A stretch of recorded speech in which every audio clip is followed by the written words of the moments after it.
Rev it up and welcome to Cars Yeah, show number 1856. Put your seatbelts on today.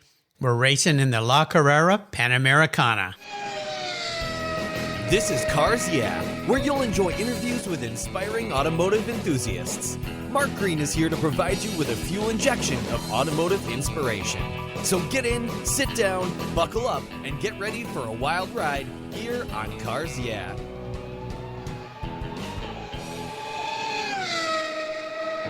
Hello, inspiring automotive enthusiasts, and welcome to Cars Yeah. I'm so excited. Today I'm in Vancouver, British Columbia, just north of me here in Gig Harbor, but we're going to be talking about racing in Mexico with a very special guest by the name of Karlo Flores. Karlo, welcome to Cars Yeah. Do you have any gear, and are you ready to release the clutch? Brum, brum, ready, Freddy. No kidding. Put it to the metal. Yeah. Well, listen, before I give you a proper introduction and we dive into this great adventure, one of many you've taken in some very cool cars, I want you to share one little thing most people may not know about you, Karlo. One thing people don't know about me, that I just started racing about 6 years ago. Oh, so you're somewhat new to this game. Yes, sir. So I consider myself some of the people that have been racing like Carrera Panamericana. I'm a newbie. There's people that have been racing it for 20 years straight. Yeah. It's called Pan Addiction. Once you do that race, it's so unique in the challenges that it poses and how it's organized. And it's a big rolling party, but you're still racing. So it's a great fun for 8 straight days. Very cool. Very cool. Well, I'm not going to call you an amateur anymore because I think after this many years, you've are starting to dial it in, but we're going to learn more about this race. And for you listeners that don't know a lot about La Carrera, it's an incredible race. So we'll give you lots of things to think about. Karlo Flores and his navigator, Juan Carlos Salgado, won the 2020 Sport Mayor class of La Carrera Panamericana. Long celebrated as one of the most intense, grueling challenges in motorsports, La Carrera is an epic undertaking for teams given the 7-day and 2,000-mile endurance run through the winding tight roads of southern Mexico. They race through towns, mountain roads. It's akin to the days of the Targa Florio and the Mille Miglia. This was the 35th consecutive running of this Mexican motorsport classic. Karlo piloted a Gulf livery 1965 Tribute GT40 Mark I. Quite a unique choice, which we're going to learn about why you chose this car for this kind of a race. But this is not the only race he's run, as he mentioned, at La Carrera. Since 2015, he's run in a Porsche 356 against another guest here, Renee Brinkerhoff. You'll know that he beat her in that first race. Renee's not very happy about that. And a 911 Porsches, earning 2 firsts, 2 seconds, and a 4th in class. He's also raced the Chihuahua Express 4 times. We'll be back in just a minute to learn more about this incredible adventure that Karlo went on. But first, a word from our valued sponsor. So give him a little listen, and we'll be right back.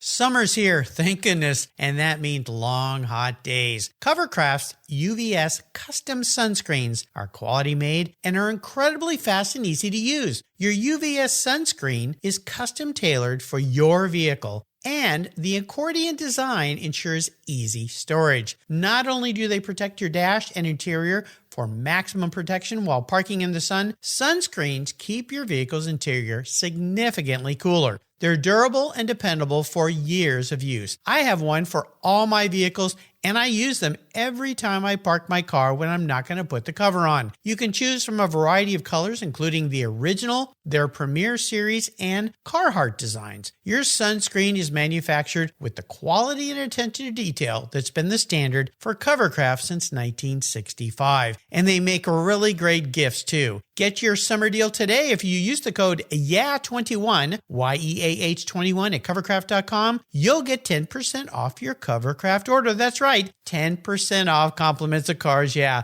Simply use the code YEAH21 at checkout. Covercraft, protecting the things that move you. Get your own custom sunscreen today. Last year, I changed my collector car coverage to American Collectors Insurance. That's who now protects my Porsche Turbo, the one I call my Orange Crush. But did you know they also insure your valuable collections of automobilia and other collectibles If you're like me, you've invested in a lot of cool collectibles over the years. Those items are valuable, and if you were to lose them in a theft or a fire, well, try to get your normal homeowner's insurance to pay you what they're worth. Good luck with that. American Collectors Insurance provides you with assurance and confidence that your collectibles are fully covered. They insure a lot of items, including automobilia, wine, baseball cards, books, figurines, die-cast models, model trains, glassware, sports memorabilia, toys, and a whole lot more. American Collectors Insurance, they've been protecting us enthusiasts since 1976. They provide you with an agreed value insurance policy backed by a long history of taking care of their clients. Give them a call today for your personal agreed value quote at 866-ACI-YEAH. That's 866-224-9324. Tell them you're a friend of mine, Mark Green's here at Cars Yeah, American Collectors Insurance. Classic car insurance designed by collectors for collectors. Automotive enthusiasts just like you and me. That's American Collectors Insurance. All right, Carlos, so let's dive a little deeper into the corner, something you love to do.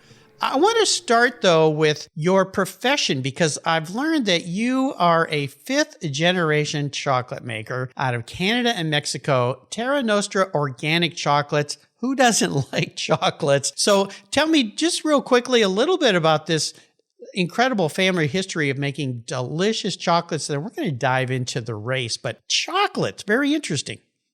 Yes, it's when my parents moved to Canada in 1981. They opened up a chocolate shop in Gastown, which is downtown Vancouver, and I just started getting involved with that. My mom taught me how to make the chocolates, and I continued it, and the factory kept growing. So that's what I kept been doing all these years, making chocolate. Now I just don't do any retail, I just do wholesale. And develop products for retailers and supply them. And thanks to that, I've been able to get a little bit extra money to do all this crazy racing. Definitely. And when we say crazy, again, for you listeners that aren't familiar with this race, you got to look it up. You got to check it out. We'll put some links on his page on the Cars Yeah website. So let's start with why you started racing this race. I can tell you why, because I'm a racer. I've never done this race, but it sounds incredible. But what was the original inspiration that came to you of why you wanted to participate in such an incredible event? Because this is not like vintage racing. This is a whole nother level. The way that happened, I went to Mexico to a family reunion, and I just started racing my bug-eye track car, vintage car in the Pacific Northwest. And my cousin found out that I was racing. So we started talking about vintage racing and all that. And he said, well, you should race like Carrera Panamericana here in Mexico. And I said, well, that's a race that used to be raced in the 50s. And he goes, no, it's still being raced. Now they've got a modern version. You should check it out. So I checked it out, and my wife was going to be my navigator. I was going to rent the Mini to do, because there's a lot of shops that rent cars for the event. Because I like British cars, I was going to do it in the Mini. And my wife said, Carlo, it looks like it's a bit more complex than a track. Why don't we go down there and check it out, and then next year we do it? So we flew down to Veracruz, where it was starting that year. And my wife started talking to some of the other navigators, and she said, you know what, Carlo, I'm not going to do this race. She gets dizzy. She gets dizzy when she reads in the car, and then they were telling her the first time you do it, you should carry a bucket. And she goes, why the bucket? She goes, no, well, you're going to get sick, and might as well have a bucket so you can. So she said, no, I'm out. But of course, I got really excited about the race, all the people, all the vintage cars that were there, Mustangs, Corvettes, Studebakers, Porsches, Alfa Romeos. It was just an incredible display of vintage cars. And I came back to Vancouver, and I called my cousin. I said, look, I really want to do that race, but my wife doesn't want to be my navigator. Would you want to do it? So he just jumped on the opportunity. He said, of course, I would love to do it. And that's how it all got started. Wow. Did he need a bucket? Actually, no, we made do with those little bags from the airplanes. Yeah. Oh, okay. We carried a few of those. Yeah. But then that was a whole investigation. And then he learned how to take ginger in the morning, Oh, yeah. a lot of carbohydrate breakfast, Mm-hmm. light breakfast, no spicy food. And then I bought this, it's almost like a watch that sends pulses to electrical pulses.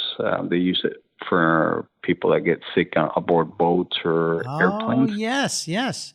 So yeah, we had to do our research for that, and he's a lot better. Once in a while, I mean, we do this twice a year, so he's not a professional navigator. He still gets sometimes a little bit queasy, but nothing of concern anymore. Well, good. Well, that's good to hear. I can't imagine sitting in the right seat. Now, wait, this is a GT40, so left seat or right seat steering in this car for you? Because it's a custom-made car, I wanted it left. Left, okay. Left. Yeah. So let's talk about this choice of cars, because the GT40 was made for endurance racing, but nothing like this. Le Mans, Sebring, Daytona, I mean, those kinds of races. This is a whole nother deal. So why choose the iconic GT40? And I understand, especially after driving Porsches, which are more made for this kind of racing. And I also understand it's the first time a GT40's been in La Carrera, correct? Yes, it's the first time a GT40's ever been raced in this race, and you are correct that the design of the car, how it was made originally, was for track endurance racing. So the one part that enticed me to this car was the endurance portion of it. It is designed for endurance. And it all started, I was traveling with my son, and I got some kind of travel bug. So he went out at night, and I was bored at the hotel, and I started, what I do, I started looking at cars. So there was this Ferrari P 300 replica being advertised at a very good price. And I just, at spur of the moment, I thought, that would be a great car to do La Carrera Panamericana in a Ferrari in Mexico. And, it had a Corvette engine in it. When I called the guy that was selling it, he had sold it, but he said, call Fran at Race Car Replicas, and he'll build you another one. So I called Fran, and he said, okay, just go to my website and look at the cars. And the minute I clicked on his website, the first car that appeared was a GT40. So I said, oh, forget the Ferrari. I'd rather do this in a GT40, a legendary car. Pedro Rodriguez won Le Mans in '68 with this car. Got all the history, Ford versus Ferrari. People in Mexico know Fords, love Fords. There's a lot of Ford culture there that it can be fixed much easier than a Ferrari. So I talked to Fran, and we started right from the beginning to build the car with a roll cage that was going to be accepted by the organizers. So they were involved right from the beginning to make sure that the car had all the safety features that it required to comply with the rules and regulations for the race. And that's how it got started. In March 2018, I placed the order, and the idea is to have it ready to race in 2019. So that got a little bit delayed because race cars always take longer to build than we think. And that's how it started. And the livery in honor of Pedro Rodriguez was the Golf livery, which he used when he won 1968 Le Mans. Well, I was going to ask you about driving inspirations for this event. What a great inspiration he was for you, especially with your Mexican culture, heritage, and so forth. Wow. I mean, that's pretty neat. I would imagine showing up at this race in that car must have blown some minds. It was a huge attraction in a very positive way. People were coming up to me and saying, "No, thank you for bringing this car and racing this race in this car, because we've never seen a live one. Mm-hmm. It's always been on photographs and films." And I suspect that the awareness was much higher for this car because of the Ford versus Ferrari movie that had come out the same year. Yeah, nice timing. So the timing for that was right. But it's one very interesting thing about this car. It's got very interesting things, but one of them is, you look at it in the photograph, it looks very imposing, very wide, very aggressive. But when you're right beside it, it's a small car. Yes. It's very compact, very low. It's very wide, but it's a small car compared to if you just seen it in pictures. So I think that a lot of people in Mexico were very appreciative to see the car, and it was not just a Sunday driver. It's a car that is being raced, hard, it's being pushed, and it's pushing us.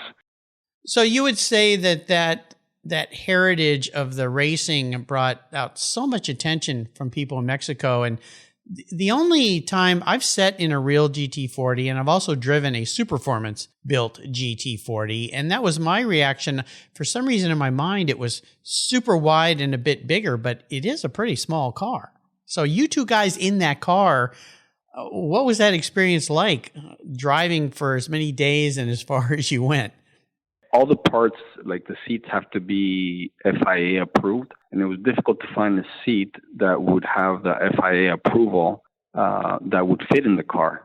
And we found a company in England called Tillit, and they make these seats for race cars that are FIA approved. And you wouldn't believe how comfortable that seat is. Once you're in there, once you sit down, you almost have to get into the car like a Formula car from the top down. Oh, it kind of sinks into it. Not sideways. Yeah, you got to sink into it. And the gas tanks are right beside you. They're on the sills.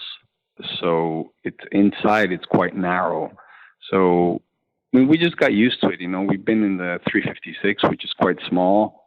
The 911 felt like a limousine after the 356 with all the extra room. And then we got back to that. So at the beginning, we were, when I was shifting, my elbow was hitting my navigator's arm. But you just kind of get used to it. The first couple of days is a little bit awkward, but then it becomes very familiar how you get in, how you get out, all the straps that you need to do, the roll cage, make careful not to bump your head. The one thing that was difficult on this car, we don't have the room to put the helmet anywhere, so we've got to wear the helmets all the time. And then the long transit stages, when you're going from one speed section to the next, that gets a little bit difficult with the heat because it's very hot inside the car. No kidding. Yeah, so that's we're looking. One of our mechanics found a supplier that makes electronic air conditioning that they fit into vintage cars, so we're looking at seeing if we get one of those systems in, because it does get really hot in the car. Nice. Very nice. What was there's so many aspects of this kind of a race, but what was the favorite part of this event for you? My favorite part of the event is when I started to communicate with the car, when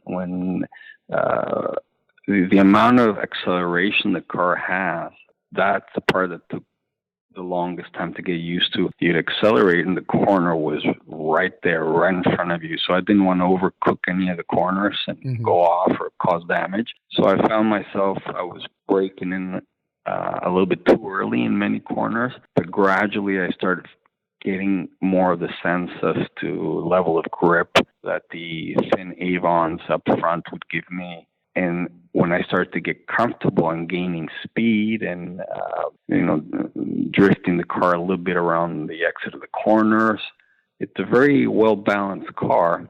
And we keep tweaking.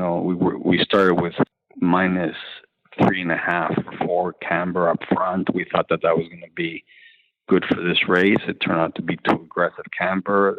The front tires were overheating and it was getting very slippery. So we started dialing it in as the race advanced, and that progression, becoming more familiar with the car, that was the biggest satisfaction. It's like, yes, the car is good now, and it kept feeling better as we went along through the race. So now that they've done some additional improvements, they've stiffened up the body, and the biggest thing, the change that they've done in Mexico right now for the car is the input for the steering was very, very lazy. I used, to do a 90-degree turn, I almost had to turn the steering wheel maybe 3/4, which was excessive amount of input to the car turn. So it was a very tiring car to race, particularly in Mil Cumbres and El Sacacorchos and all these areas that are very twisty, very windy. That it was very difficult to race because my hands would be traveling all over the steering wheel. And you're doing this at speed. It's not the best way to do it. But, the purpose of the first year racing with car was to work out all these bugs. So can't wait to test it now that they've put a shorter steering input. It should be a lot better for you. If you were going to advise, well, let me back up a minute because I want to talk about teams here, because it's not just you and your co-pilot to take a car down and go do this. You've got a group of people helping you, because this is a big deal. You come in at the end of a stage, a day, whatever, and if you watch the video or you talk to people who've done this event, work gets done in the car. There's all sorts of things that are happening. So this is a round-the-clock, multi-day event for a lot of people, right?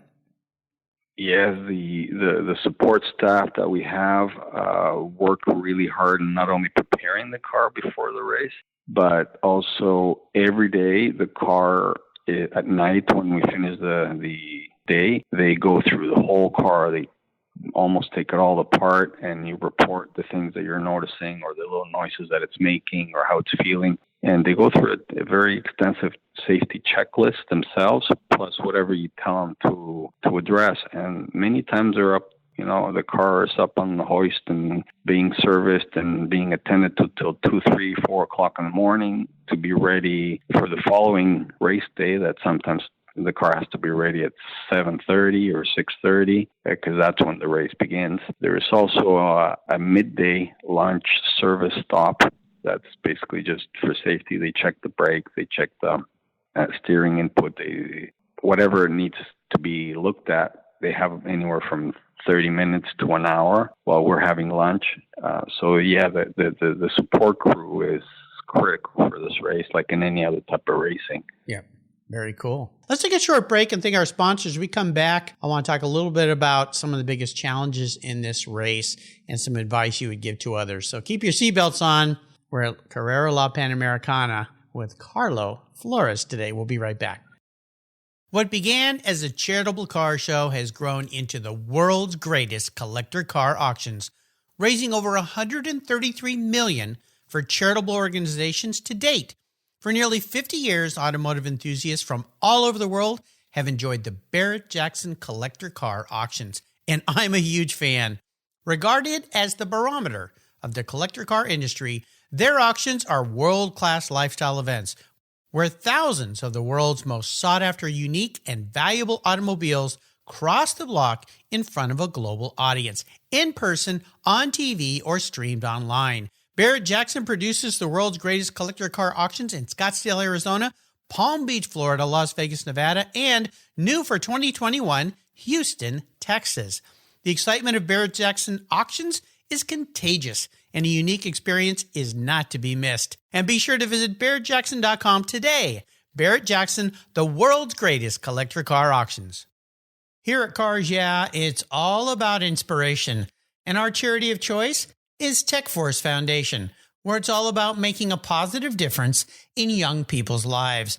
TechForce helps young adults discover their talents and passions for all things automotive, with a mission of helping students develop a career as a professional technician.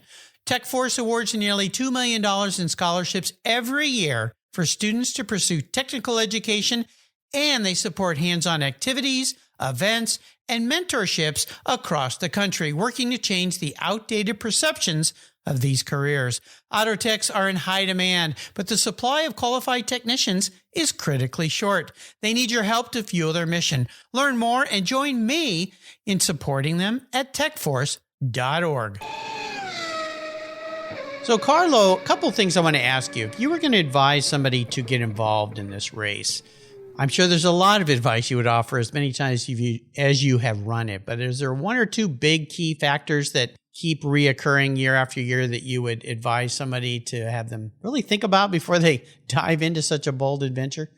I think that the key thing would be decide what car you want to, and what class you want to be racing in. The more competitive racing takes place with the bigger cars, Turismo Mayor and all those classes with V8 engines. So if you want to start, get your feet wet and understand what the race is, perhaps go with a less powerful car so that you understand how to, you and your navigator understand what how to read the road map that they give you, all the instructions.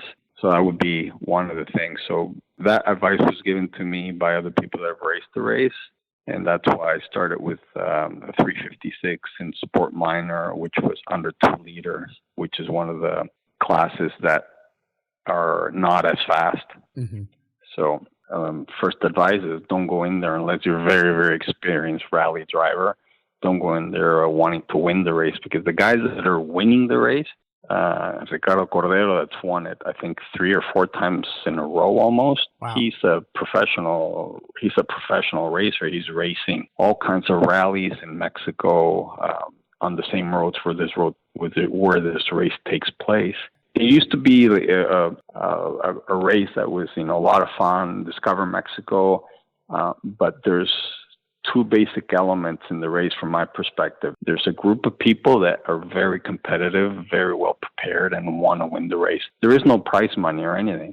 It's just they want to be able to claim that they've won La Carrera Panamericana overall. Sure. And there's probably about 15 to 20 teams that are like that. They're extremely competitive. And there's another group of people, another group of racers that are racing there just to finish the race, to have fun, to experience racing in Mexico. And at the beginning, if anybody's considering to do it, I would say go with that group or that mentality, just to finish the race. For the first year that we did it, for us, that was our objective. Finish the race, sunny side up.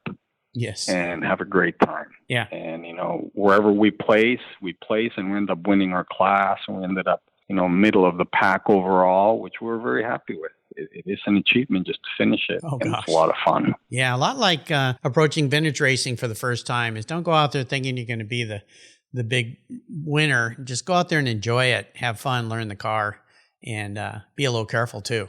Yeah, because things can happen out there. And speaking of challenges, now you could probably talk for hours about this because there's so many challenges encompassed into this kind of racing. But let's just look at the recent race, the 2020 race. What was the biggest obstacle, biggest challenge, or even a big failure that you faced in this race that you had to overcome to end up on the top? The biggest challenge was just to overcome the heat inside the car. The last day when we were in Torreon, we were cruising around the city for about an hour because the organizers wanted to display the cars, because really the cars are the stars. We're just the lucky guys that get to drive them and race them. At slow speeds, the ventilation inside the car is very, very minimal. And of course, you got the engine right behind you, and it just gets extremely hot. That was the biggest challenge, just overcoming the heat inside the car. The other one was the steering input that was too long. And the third one that was surprisingly difficult, nobody thought about this until we were actually living it, was the car was very, very low, and there's a lot of speed bumps. Oh. So we were having to slow right down and just go diagonal on most of the speed bumps so that we would preserve the car. Oh gosh, and not damage it. So that was nobody. Now the car has been raised about, I think, 1.5 or 2 inches from where it was, the ground clearance. So it should be a lot better now. But and a lot of there's all kinds of speed bumps. There's the pointy ones that look like the pyramids. Oh gosh. There's the long ones that are very forgiving. There's the ones that are like a half circle. There's the ones that are painted. There are ones that are completely black. You don't even know they're coming. Yeah. Oh my gosh. Yeah, those are the most dangerous ones. Yeah. So that was another surprise. Wow. I didn't. You don't think about that, but you are racing on public roadways. So there you go. Now, you've been doing this for a while, as I mentioned in your introduction. So what's on your bucket list coming up next? You mentioned you're going to bring this car back to Mexico and run it again? Well, the car is stayed in Mexico to get all the little details fixed that need to be fixed. And the next plan for it is race it in northern Mexico, hopefully in Chihuahua Express. It's been postponed. Now they're going to do it at early August.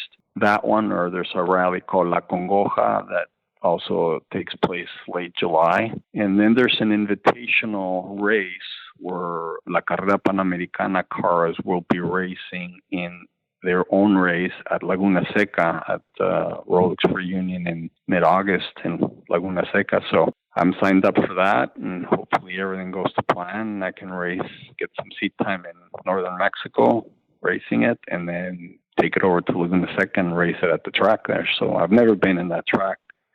So it should be interesting to do the corkscrew and the GT40. You're going to love it. You're going to love it. Yeah, it's a great track. Absolutely. So let's talk about a special car in your past, because it sounds like you've had some cool cars. And this could be a race car or a street car, but one really special car that stands out for you, and maybe share a story about that ride.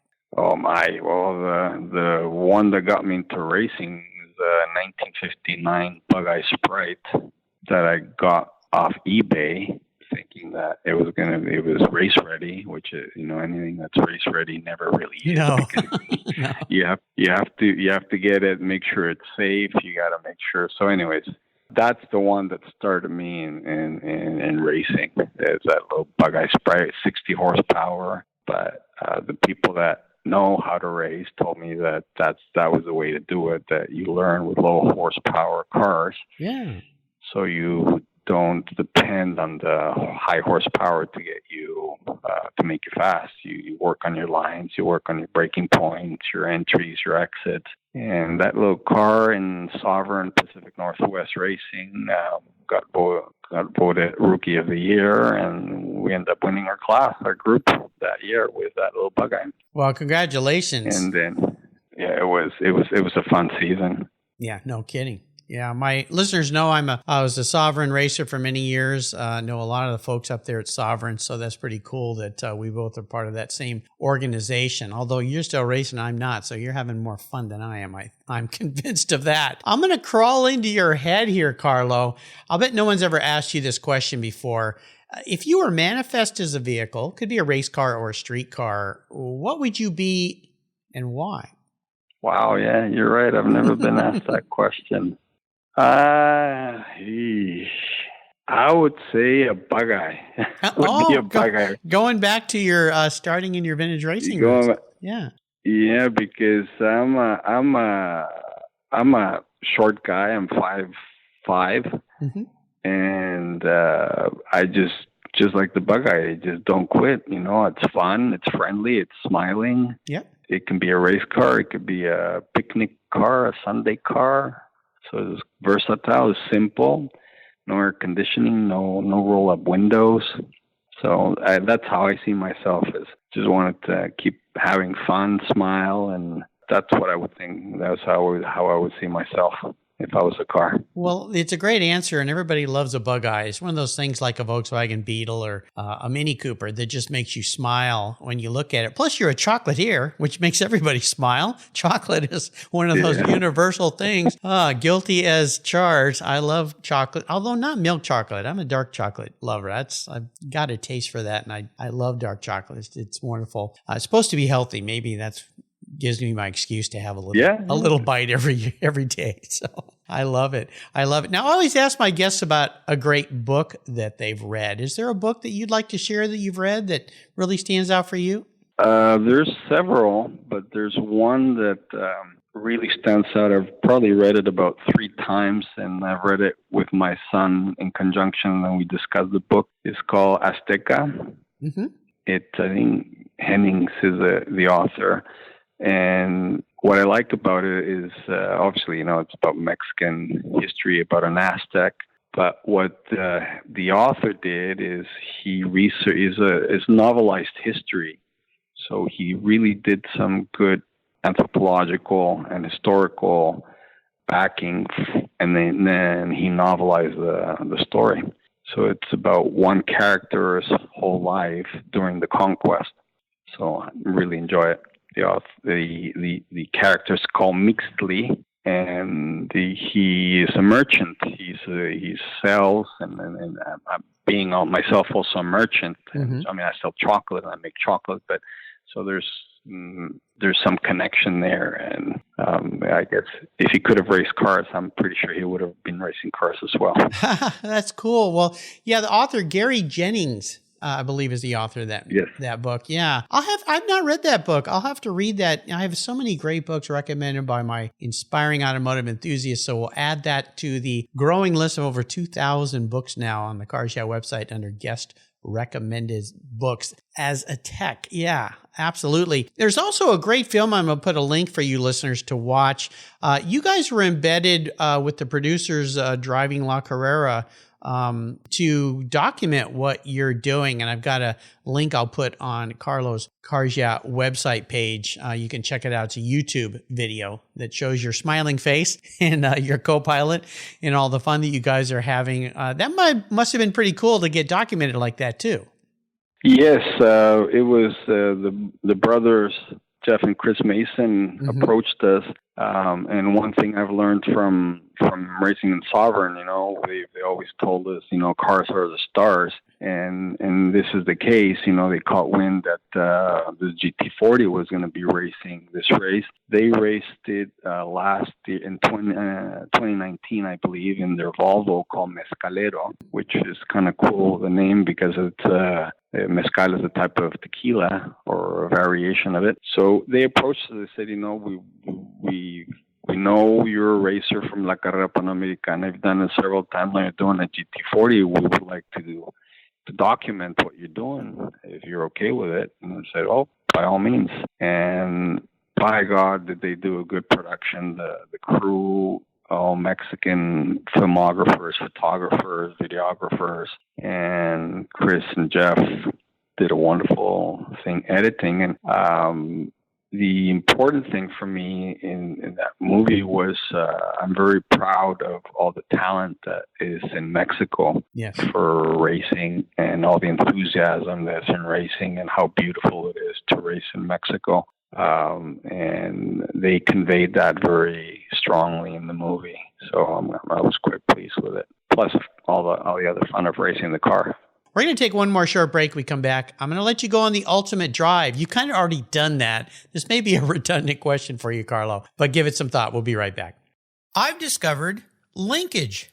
It's a new quarterly publication and website that covers the automotive market, driving, restoring, collecting, and discovering your passion for motor vehicles. Linkage is about experiences, opinions, and values. Linkage is an actual informed, reasoned opinion based on first-hand experiences. A talented Linkage team covers the automotive world, the people who share your passion and mine, smart, considered, rational, and experienced opinions, ones you can learn from and grow. That includes our passion that drives auctions and the collector car market.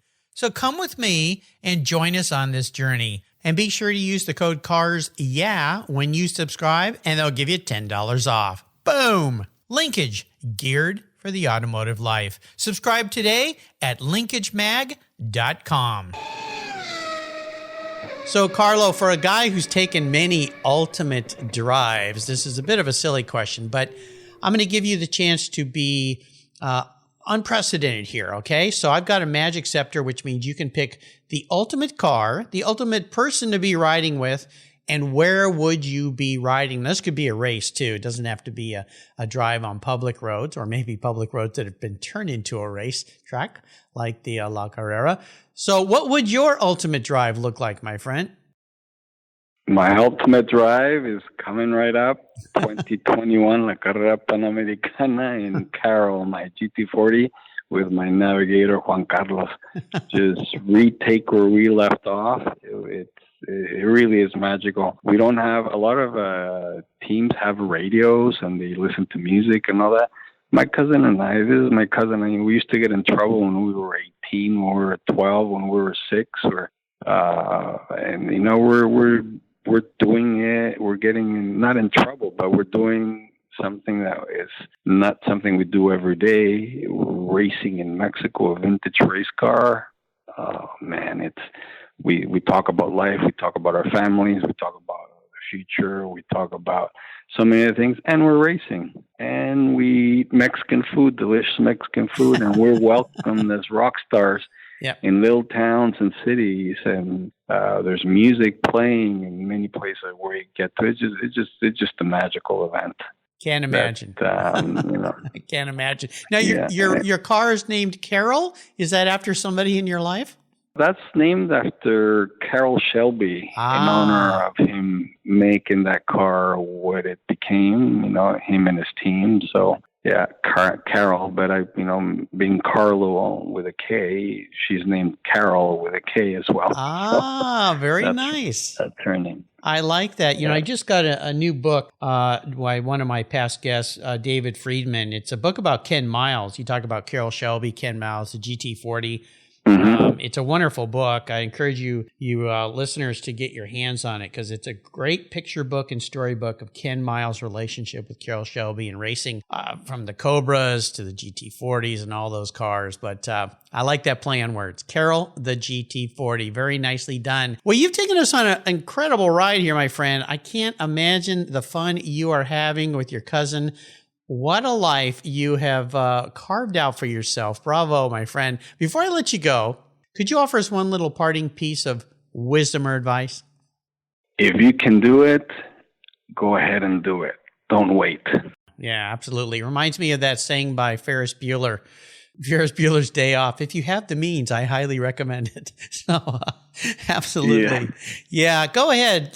Folks, whatever you do out there, whether you've got deep pockets, not so deep pockets, get out there and do some stuff, even if it's a rally with a car club, whatever. But if you can go vintage racing or do something as grand as this, life is short. Get out there and have some fun.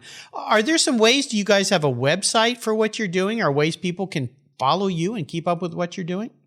I have an Instagram account, Karlo Flores Racing, and it's linked up to my Facebook. And there's I also race a Miata. So if anybody's looking at getting into racing, I would highly, highly, highly, highly recommend a Miata. They're also eligible for vintage racing, extremely reliable, a lot of fun to race, and there's a lot of Miatas out there that race. So you actually have a group of people that you can be racing against and with, and very reliable car. It always starts up. Excellent advice. And it doesn't leak oil.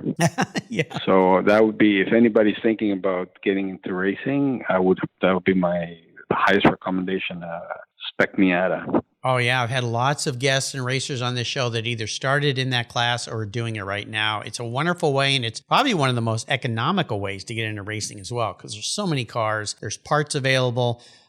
Great advice there, Karlo. I want to do a shout out to Joseph Anderson at IBP Media. I want to say IBM, different company, IBP Media, for introducing me to Karlo. Joseph, thank you. You bring me some great guests. Karlo, hey, my hat's off to you, my friend. What fun you guys are having. I want to thank you for being so generous today with your time and expertise and for sharing a wonderful experience at La Carrera Panamericana. Until you and I talk again, I'll see you down the road. Thank you very much for the invite. It's been a pleasure being in your show, and anything else that I can help contribute, promote beautiful racing in Mexico, I'm right there. Absolutely. Maybe I'll see you up at a Sovereign event one day soon, or down at Laguna Seca. Sounds like fun. Or both. Or both. Yeah, absolutely. Thank you so much for joining us on today's ride here at Cars Yeah. Drive on over to carsyeah.com to find show notes and inspiring automotive fun. Download your free copy of Filler Up, a fun book filled with gorgeous photographs of fuel filler fun, including quotes from more inspiring automotive enthusiasts. Download your copy today, and we'll see you next time on Cars Yeah.